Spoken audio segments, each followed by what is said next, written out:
Lord began to speak to me that this is a time to restore hope by restoring honor. And I never saw these two connected. I've always been a man of hope. In fact, the Dutch word for hope is hoop. I remember I was in another country at a time I needed some hope.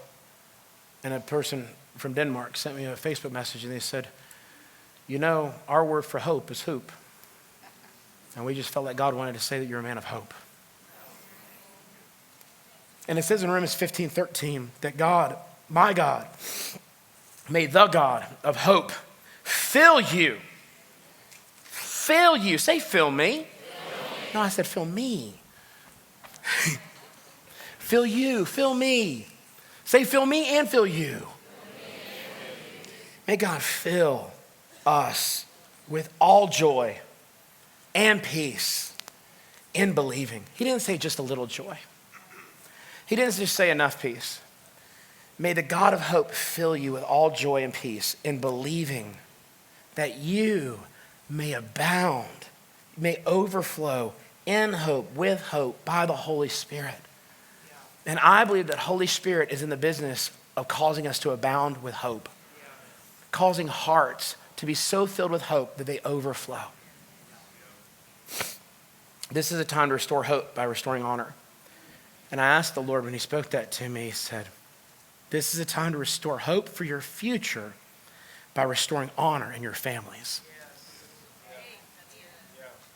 This is a time to restore hope for your future by restoring honor in your family. See, why is hope important? Without hope, faith has nothing to work with. Hebrews 11 says, faith is the substance of things hoped for, the evidence of things not seen. I said, Lord, give me a scripture. That sounds like you. But could you give me a scripture? He said, Ephesians chapter 6, verse 2. Honor your father and mother, which is the first commandment with promise, that it may be well with you and you may live long on the earth. See, he said, if you'll honor in your present, I will give you hope for your future.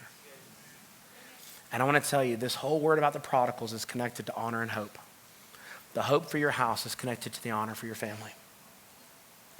Thank you so much for taking your time to join with us for one of our most recent services here at Kingsway Church.